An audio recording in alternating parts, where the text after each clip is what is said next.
The warning light had been blinking for 3 hours before Marcus Hale finally looked at it. He was eating a cold sandwich at the time, boots up on the control panel, staring at the ceiling of his small ship like it owed him money. The stubborn mule was a salvage tug, old, dented, smelling faintly of burned wiring and engine grease. She was not a pretty ship, but she flew, and she listened, and that was more than Marcus could say about most things in his life. He looked at the blinking light. Then he looked at his sandwich. Then back at the light. He put the sandwich down. The signal was coming from deep inside Sector Null, a part of space that no government claimed and no sane pilot visited. There were no trade lanes out here, no patrol ships, no rescue teams. If something went wrong in Sector Null, it stayed wrong. That was the rule everyone knew.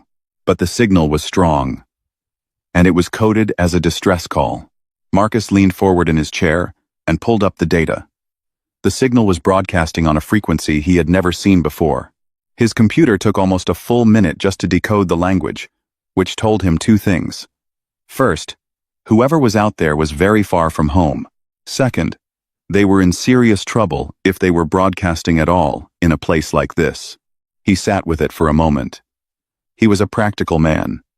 He did not do things without reason, but he was also a man who had grown up fixing things, broken engines, cracked pipes, torn wires, and something in him could never quite ignore a thing that needed fixing.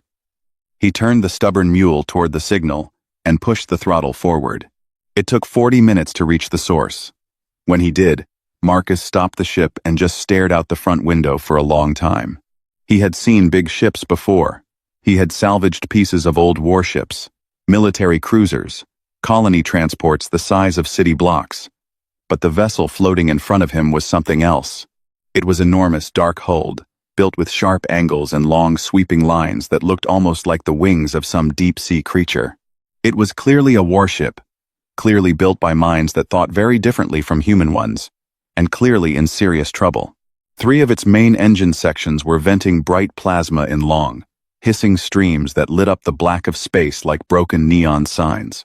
The hull near the middle had buckled from what looked like some kind of internal explosion, and the whole ship was rotating very slowly, which meant the navigation system was offline, and no one inside was correcting it. Marcus looked at it for another moment. Then he opened a cargo locker, pulled out his tool belt, and started getting ready. Docking with a drifting ship of that size was not simple. It took careful work with the mule's positioning thrusters, a lot of very focused breath-holding, and one moment where Marcus quietly said a word he did not say in polite company. But the magnetic docking clamp caught, and the connection held, and he cut through the outer airlock with a portable cutter and stepped inside. The ship was dark. Emergency lighting, a dim red glow, ran along the floor in strips, just enough to see by. The air was thin and cold, and Marcus pulled his breather mask over his face as he moved forward. He could hear the hiss of escaping gas somewhere ahead, and the low groan of metal that was under more stress than it wanted to be. He followed the sound of the plasma leak first. The smell hit him before he rounded the corner, hot metal, and something like burned sugar, strange and sharp.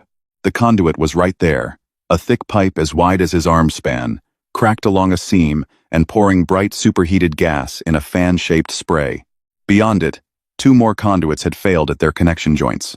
Marcus crouched down and studied it. He opened his kit and went through what he had. A human engineer working on an alien ship with alien parts and no manual. Most people would have turned around and left. Marcus found a long strip of heat-bonding polymer, the kind meant for patching hull breaches, and started cutting it into sections. He worked fast. The polymer went over the crack, pressed hard, sealed with the bonding iron. Not elegant, not permanent, but solid enough. He moved to the connection joints next, using a combination of clamp fittings from his kit and a spray sealant he had honestly bought, mostly because it was on sale. It was not the kind of work that would make it into any textbook, but each hiss of escaping plasma quieted one by one until the corridor was silent. He stood up, stretched his back, and turned around. There was someone standing at the end of the corridor. She was tall, taller than any human woman he had ever seen, taller than most human men. Her skin was a deep blue-gray, the color of old iron, and her eyes were pale gold, almost luminous in the red emergency light. She wore what looked like armor, black, layered, covering her from shoulder to knee, but it was damaged, torn at the left side. There was dark blood on the edge of it, almost black in the dim light. She was watching him, not moving, not speaking. Marcus realized he was still holding the bonding iron. He lowered it slowly. "Your plasma conduits were venting," he said. "I patched them. 3 of them. The ship should stop rotating in a few minutes once pressure restabilizes." She said nothing. Her pale gold eyes moved to the pipes behind him, then back to him. "I'm Marcus Hale," he said. "I run a salvage and repair operation out of the Brennan station. I picked up your distress signal." Still nothing. Then, finally, in a voice that was low and very controlled, she spoke. Her language came out as a series of sounds that meant nothing to him, but his earpiece translator, old and a little glitchy, worked through it after a moment. "You sealed a Class 4 plasma breach with adhesive strips." It was not a question. It was said the way a person says something they have seen with their own eyes, but cannot quite believe. "It worked, didn't it?" Marcus said. Her expression did not change. It was not the expression of someone who was impressed. It was the expression of someone who was deeply unsettled. "Who are you?" she said through the translator. And this time it was more careful, more deliberate, like she was testing the words. "To board the Imperial vessel Velshera without permission?" Marcus looked around at the patched pipes, the stabilizing ship, the thin but breathable air that was slowly improving as the pressure systems recovered. "The person who kept your ship from tearing itself apart," he said. "You can tell me who you are after the lights come back on." The lights, as it happened, came back on about 4 minutes later.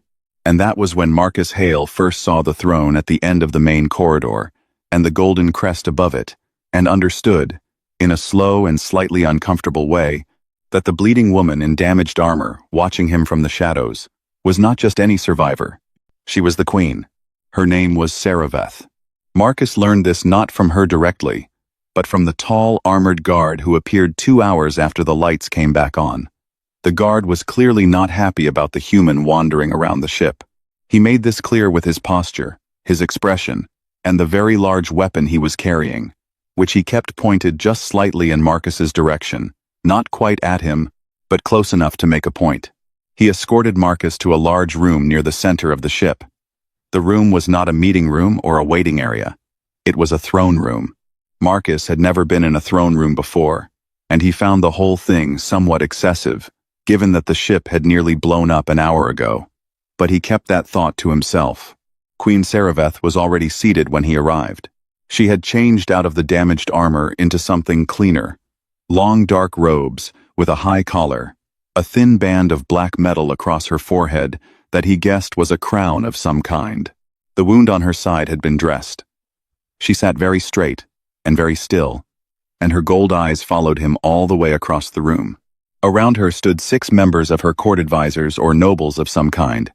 Marcus guessed all of them in various states of recovery. Some were pale. One was leaning on a staff. All of them were staring at Marcus with an expression that fell somewhere between confusion and disgust. He stopped a few feet from the throne. He did not bow. It was not that he was trying to be disrespectful. It simply did not occur to him. "You are the one called Marcus Hale," Saraveth said through the translator. Her voice was flat and formal. "That's right," he said. "You are human. Also right." One of the advisors made a small sound, something between a cough and a groan, at his casual tone. Saraveth did not react. "You boarded an Imperial vessel without clearance," she said. "You touched systems belonging to the Crown without authorization. You used," she paused, "just slightly non-standard materials on Class 4 infrastructure." "Non-standard materials that held," Marcus said. "If you want, I can leave and unpatch them." There was a very long silence. 2 of the advisors exchanged looks that said quite clearly they could not believe what they were hearing. Saraveth looked at him for a moment. Then she turned to an advisor and spoke in her own language. The advisor moved to a small console and returned with something, a flat panel with numbers on it. "This is what you are owed for the repair work," Saraveth said. Marcus looked at the number. It was generous. More than generous, honestly. He did the quick math in his head. New engine parts for the mule. 3 months of docking fees. A few good meals. That works, he said. Saraveth's chin lifted slightly. I will double it. Marcus blinked. What for? Because I am a queen, she said simply, and I do not pay minimum price for anything. Marcus considered this for about 2 seconds. All right, he said. I won't argue with that. He was about to ask the advisor about the payment transfer when Saraveth spoke again. Her voice had changed slightly, still controlled, but with something underneath it that was harder to name. How did you know what to do? Marcus paused. What do you mean? The conduits. The seals. You came aboard a vessel you had never seen, built by a civilization you have clearly never encountered, using tools from your own small ship.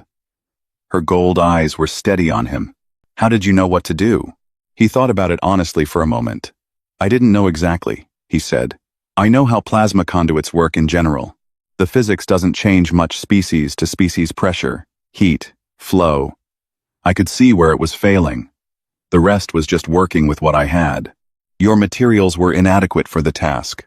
My materials got the job done, Marcus said, and there was no argument in his voice, just a simple statement of fact. Back home, there's a saying. You use what you've got. You don't wait for the perfect tool. You make the current tool work. Saraveth was quiet for a moment. The Kethori do not repair things that are broken, she said. When a component fails, it is removed and replaced with one that functions correctly. Repair implies imperfection. Imperfection is not acceptable in imperial systems. Marcus looked at her. So what happens to the broken parts? The ones you remove? They are discarded. He nodded slowly. Then you've been throwing away a lot of good things. The room went absolutely silent. It was the kind of silence that happened when something had been said that could not be unsaid. The advisors had gone rigid. The guard near the door had straightened up. Even the soft hum of the newly repaired ship systems seemed to hold its breath.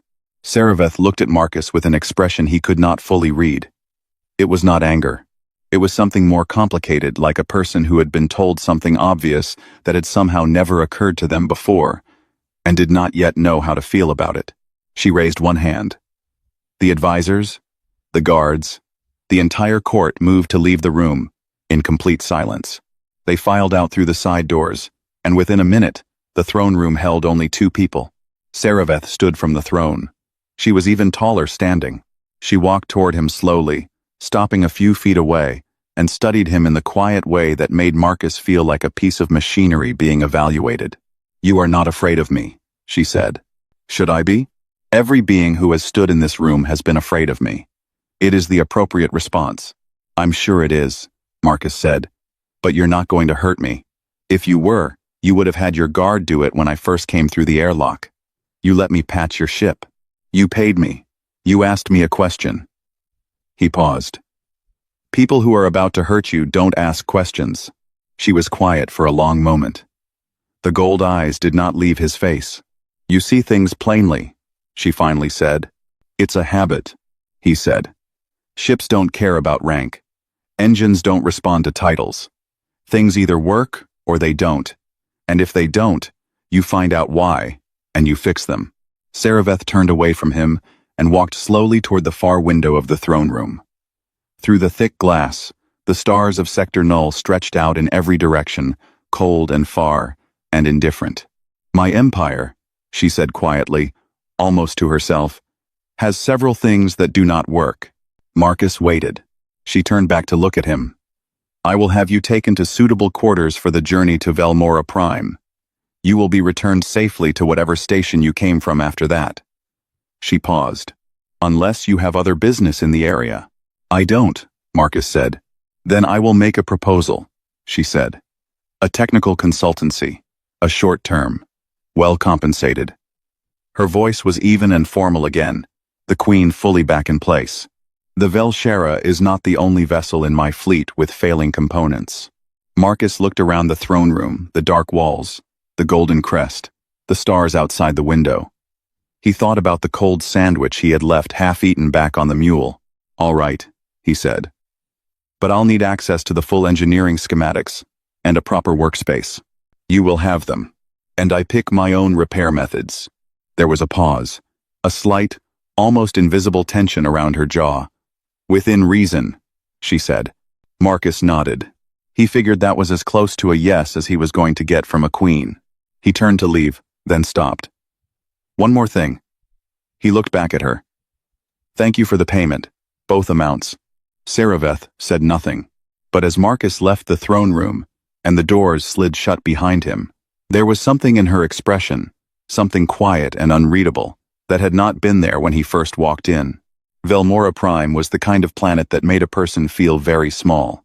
Marcus stood at the window of his assigned quarters, a suite in the Imperial Palace that was larger than his entire ship, and looked out at the capital city below. It was enormous. Dark towers rose into a sky the color of deep ocean water. Wide bridges connected them like threads in a web.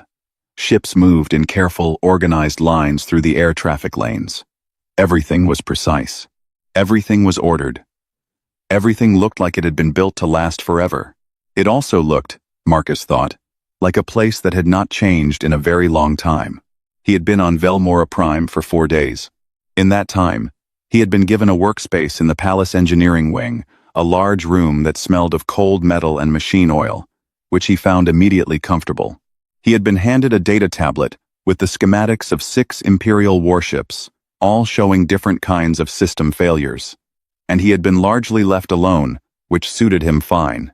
On the 5th day, Saraveth walked into his workspace without announcement. Marcus was on the floor at the time, halfway under a section of engine housing they had brought in for him to examine.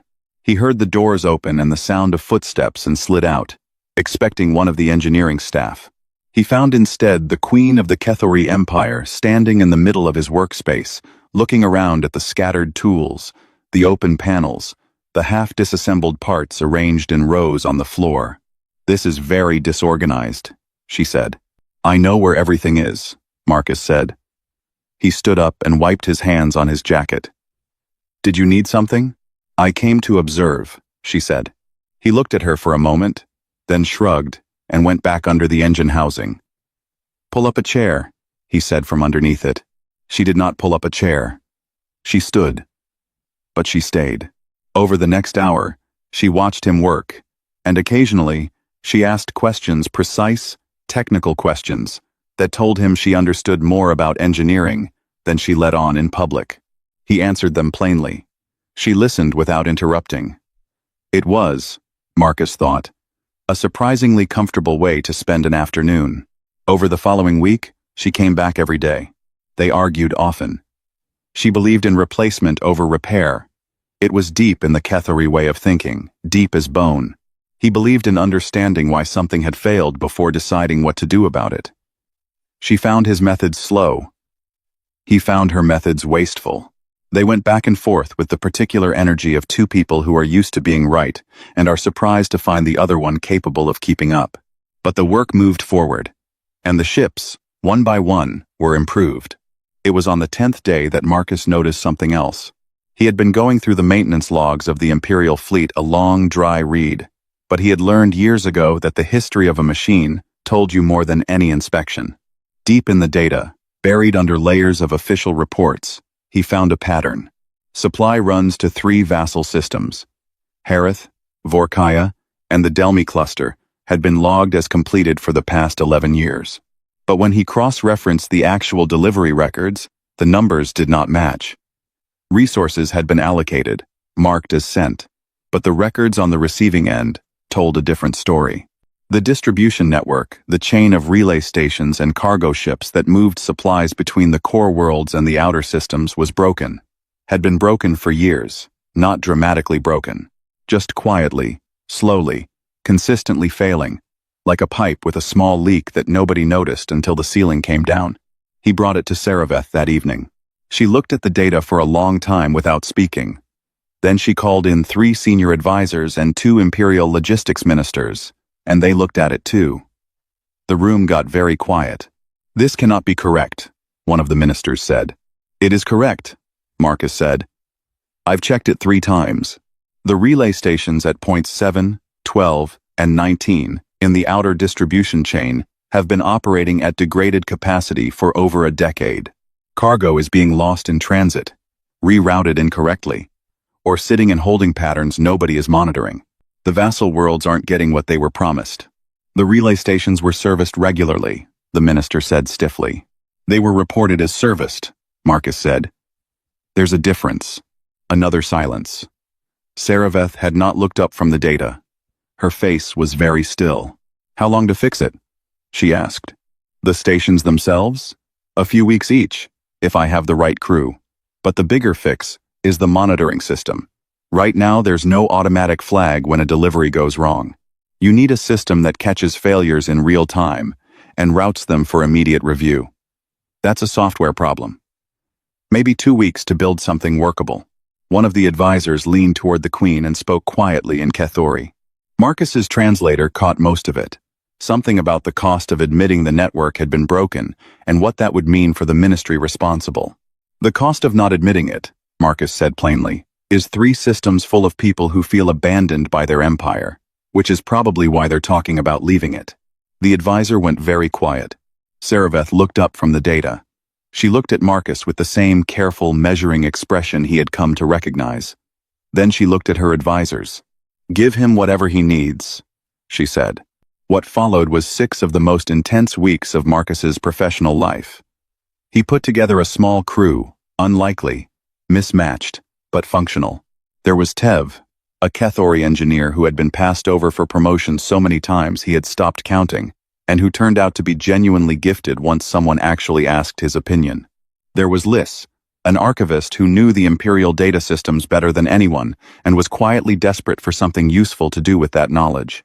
And there was a former outer system merchant named Grush, who was large, blunt, and knew every shipping lane, unofficial route, and broken relay point in the vassal territories, because he had been navigating around them for years.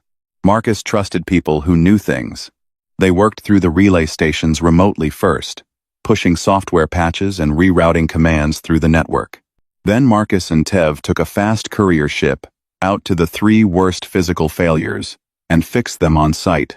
Old parts, new solutions, a lot of heat-bonding polymer. 6 weeks after Marcus had first pulled up those maintenance logs, a supply convoy arrived in Harith, on time, with a full load. The first one in 11 years. The reports from the vassal systems came in quickly after that. Confusion, at first.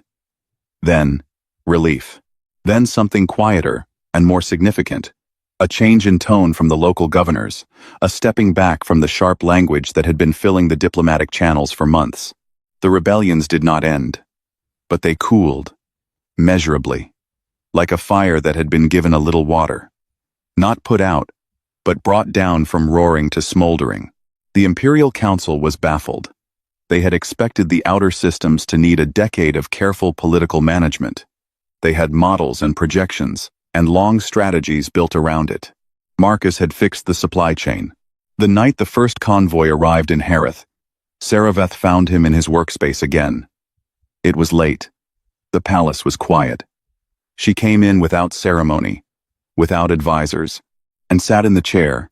She had eventually started using the worn one in the corner that Marcus had dragged in from a storage room, and that was completely unsuitable for a queen by any reasonable standard.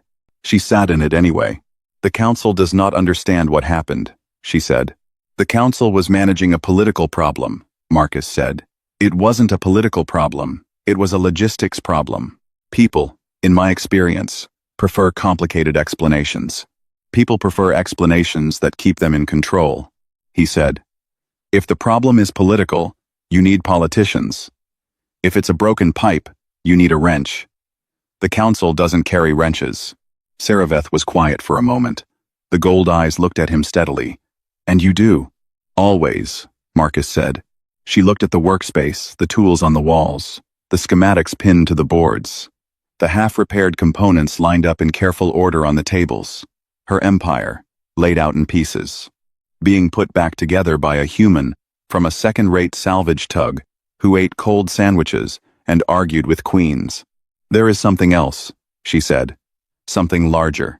She paused. I was going to wait before telling you, but I find that I trust your thinking. Marcus set down the calibration tool he had been holding. He gave her his full attention. She told him about the Dravok. The Dravak Ascendancy had been watching the Kethori Empire for 30 years. They were patient, in the way that only old civilizations could be, the kind of patience that was not calm, but calculated. The kind that waited for exactly the right crack before it pushed. They had watched the vassal systems grow restless. They had watched the imperial fleet age without adequate upgrades. They had watched the border patrols thin out in the years when funding went elsewhere. And then, without a formal declaration of war, the Dravak did not bother with formalities. They moved. 3 Kethori border fleets were hit in the same hour. The first was overwhelmed completely. The second retreated with heavy losses. The third managed to hold its position for 6 hours before pulling back to avoid destruction.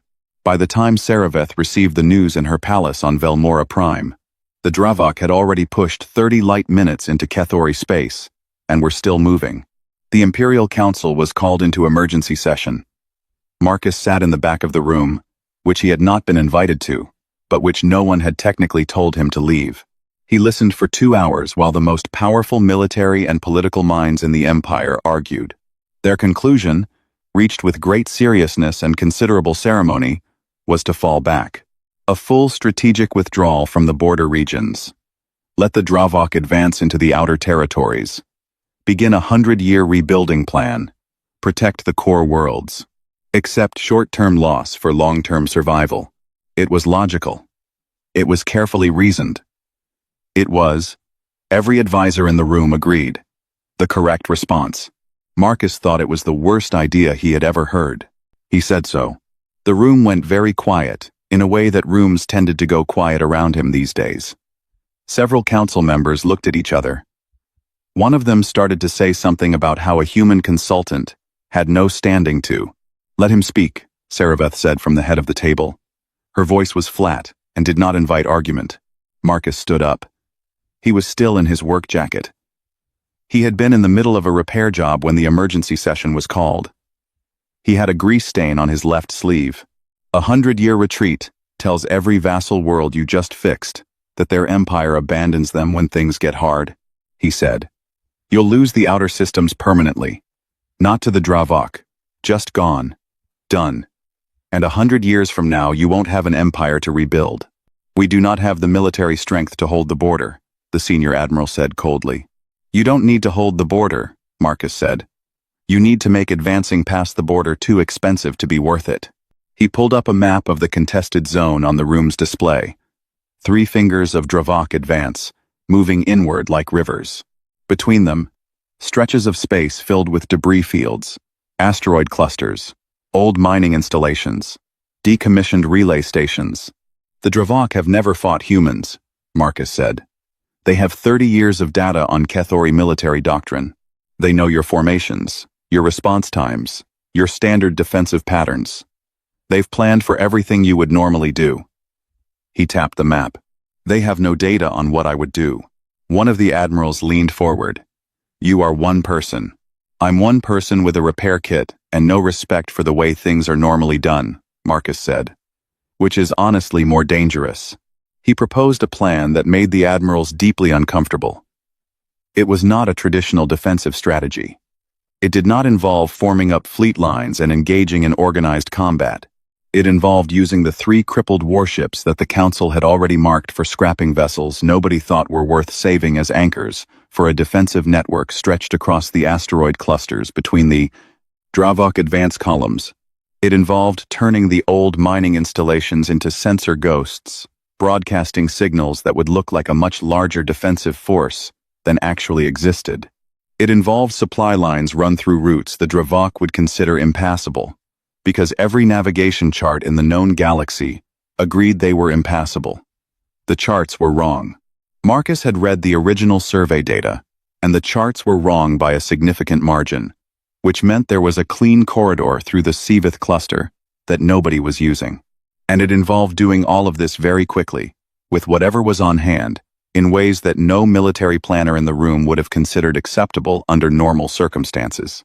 There was a long silence after he finished. This plan, the senior admiral said carefully, relies heavily on improvisation. Yes, Marcus said.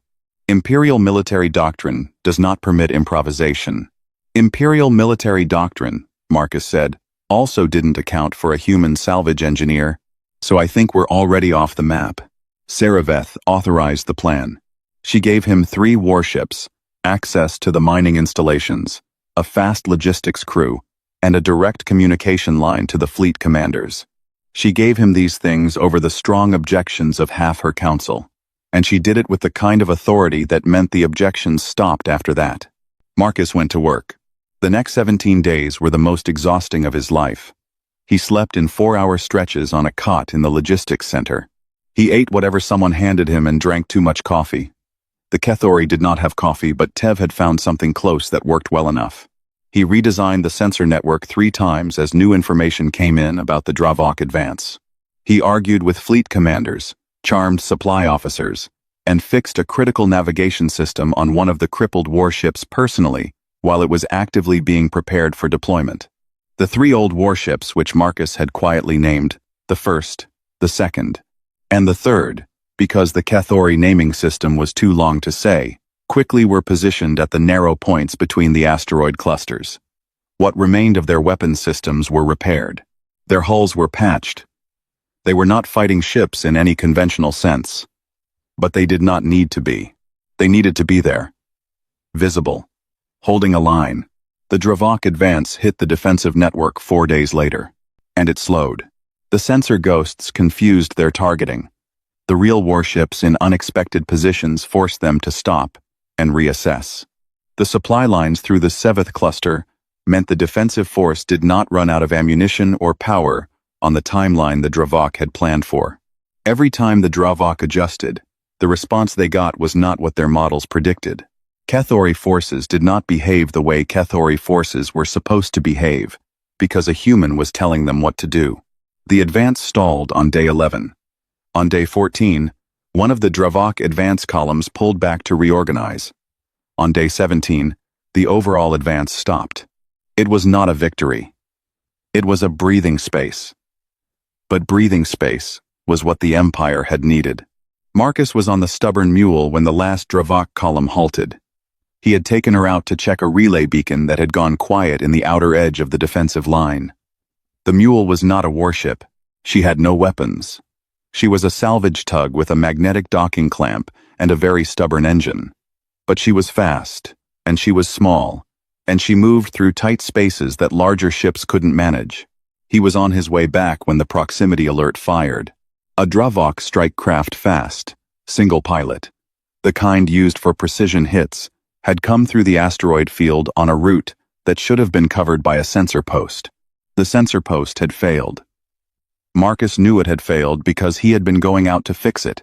The strike craft was not targeting him.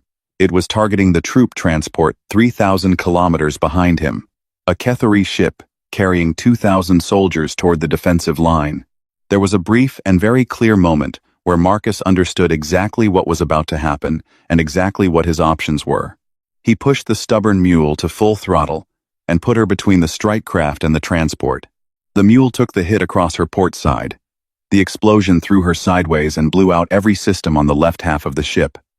Marcus hit the emergency bulkhead seal, cut power to the damaged sections, and managed to keep the core hull intact through what could only be described as a combination of good engineering and extremely aggressive button pressing. The troop transport survived. The Dravok strike craft, having expended its main weapon, and now, in the middle of active sensor coverage, turned and ran. The stubborn mule drifted. Her systems were mostly dark. Her port engine was gone. She was alive. Just barely. The way things Marcus cared about tended to stay alive. And Marcus himself was alive, though his left arm was burned from a conduit rupture, and he was going to have an impressive bruise along his ribs for weeks. He sat on the floor of the tilted bridge, in the dark and the quiet, and breathed. His emergency beacon was already transmitting. The first ship to dock with him was not a rescue vessel. It was small, fast, and bore the Imperial seal. When the airlock opened and Saraveth stepped through alone, in full armor, moving quickly, Marcus understood that she had come herself. She crossed the damaged bridge in a few strides and crouched down to where he was sitting against the wall. She looked at his arm. She looked at his face. Her gold eyes were very steady, but there was something moving behind them that was not as steady at all. "You took the hit," she said. "The transport had 2,000 people on it," Marcus said. "You had one. Then the math was easy," he said. She was quiet for a moment. The mule groaned around them. Somewhere in the ship, something small and broken clinked against the floor. "Your ship is badly damaged," Saraveth said. Marcus looked around at the dark walls of the mule, his ship, his home. The only thing in the galaxy that was entirely his. "She'll hold," he said. "She always holds." Saraveth said nothing. But she sat down on the floor of the tilted bridge beside him, the queen of the oldest empire in this part of the galaxy, sitting on the floor of a broken salvage tug in the middle of a war zone, and she stayed there while the rescue crews came, and the ships were secured, and the battle, for now, was done. The ceasefire came 12 days after the Dravok advance stopped. It was not the end of the conflict, everyone understood that. The Dravok had not been defeated. They had been slowed, surprised, and made to understand that the Kethori Empire was not the open door they had expected to walk through. They pulled back to regroup and sent a diplomatic signal requesting a temporary halt in hostilities. Saraveth accepted it, not because she trusted the Dravok, but because it gave her time, and time was what she needed most. The vassal systems held. Harith sent a formal statement of support to the imperial capital, the first in 6 years. Vorkaya offered to contribute 3 of its own patrol ships to the border defense. The Delmi cluster stayed quiet, which after the past year was as close to positive news as anyone had expected. The empire was not fixed, but it was standing. And it was standing differently than before, more firmly, with better weight distribution, like a structure that had been quietly reinforced without anyone realizing the work was happening. The Imperial Council called it a historic achievement. They held a formal ceremony. Several medals were issued. Long speeches were made in the grand hall of the palace about Kethori's strength and imperial resilience. Marcus was not at the ceremony. He was in the palace hangar, lying under the stubborn mule, reattaching the port thruster assembly with a socket wrench and a lot of patience. The mule had been brought in and repaired in the 2 weeks since the battle. Tev and his team had rebuilt the port engine from salvaged components, not original parts, not expensive replacements, but solid, reliable work that would hold. The hull had been patched. The systems had been restored. She was not pristine. She never had been. But she flew, and her lights came on, and the engine turned over steady and clean when Marcus ran the test cycle. He was tightening the last bolt on the thruster mount when he heard footsteps. He slid out from under the ship. Saraveth stood in the hangar. She was alone. No guards, no advisors, no court. She was wearing armor, but the formal crown band was absent. She looked, more than he had ever seen her look, like a person rather than a title. She looked at the mule for a moment. "She is repaired," Saraveth said. "Mostly," Marcus said. "She'll need a few weeks before I'd take her through anything rough. But she'll fly." Saraveth nodded slowly. She walked around the front of the ship, examining the hull, the new patches, the old ones, the scars from years of hard use, and one recent act of considerable stupidity. She stopped at the port side, where the worst of the damage had been. "We scanned this ship," she said. "After the battle. A full structural analysis." "Looking for weaknesses?" Marcus asked. "Looking for answers," she said. "Every repair you have ever made to this vessel is visible in the scan. Every patch, every seal, every improvised fix going back years." She paused. "None of them have failed." Marcus leaned against the mule's hull with his arms crossed. "She's a good ship. The materials are substandard," Saraveth said plainly. "The components are mismatched. The repairs do not follow any standard methodology. And yet the ship holds. Better, in many places, than the original construction." She turned to look at him. Why? He thought about it honestly, the way he always tried to think about things. "Because I cared whether they worked," he said. "Every time I fixed something on this ship, it mattered. Not just as a job. She's mine. She carries me home. When I seal a breach, I seal it like it has to last. Because for me, it has to last." Saraveth was quiet. The hangar was large and still around them, the kind of quiet that exists in big spaces late in the day.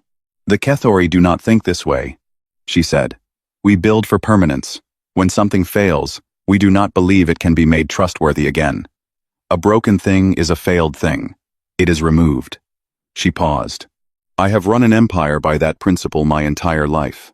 And how has that worked out? Marcus asked. Not unkindly. Just directly.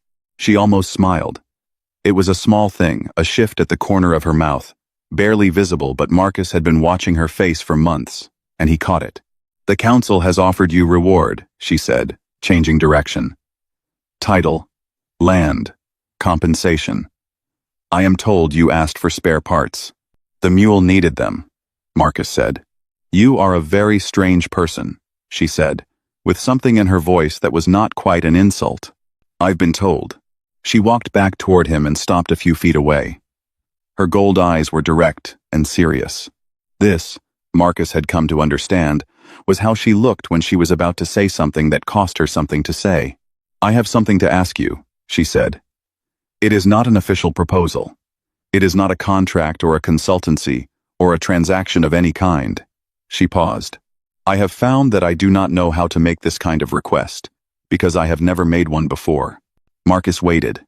The Empire needs more than repairs to its ships and its supply chains, she said. It needs someone who looks at broken things and asks why they broke, rather than how to replace them. Someone who is not afraid of imperfection. Someone who asks uncomfortable questions and does not stop asking them when the room goes quiet. She met his eyes. I need that person close, not as an employee, not as a subject. A pause, careful and deliberate. I do not have a word in my language for what I am asking. The closest translation would be something like an equal, someone who stands beside. Marcus looked at her for a long moment. The gold eyes were steady.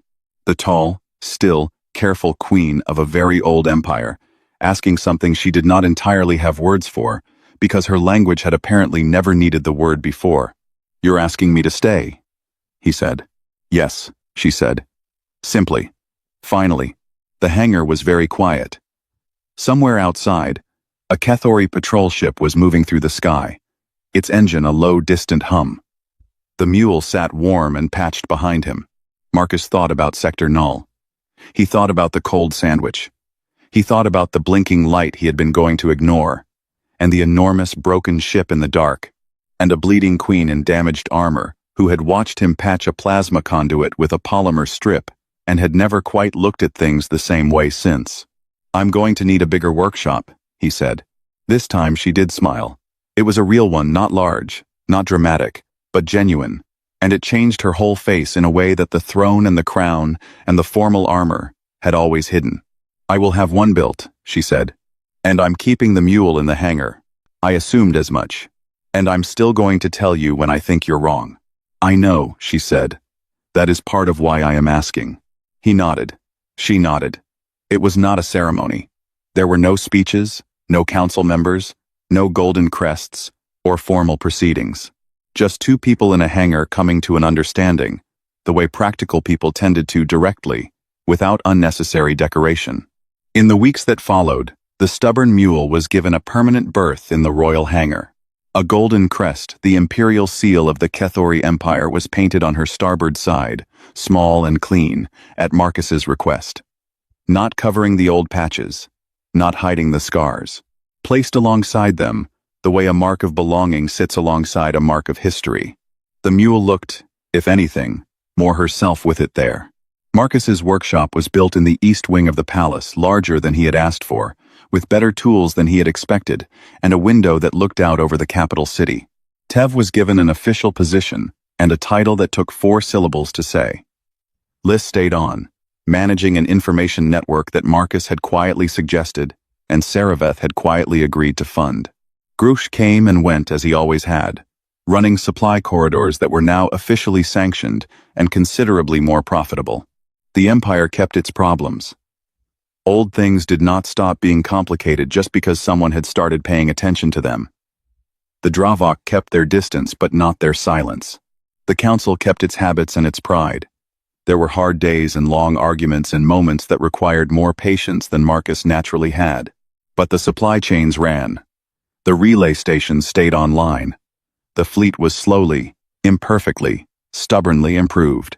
And when something broke, when it cracked or leaked or failed in the way things always eventually do, there was someone whose first question was not, "When can we replace this?" but "Why did this break? And how do we fix it?" That question, Marcus had always believed, was the most important question in the universe. He still believed it. And now, for the first time, he had someone beside him who was beginning to believe it too. The stubborn mule sat in the royal hangar, patched and battered, and marked with the crest of an empire, and she did not look out of place. She looked exactly like something that had found where it belonged.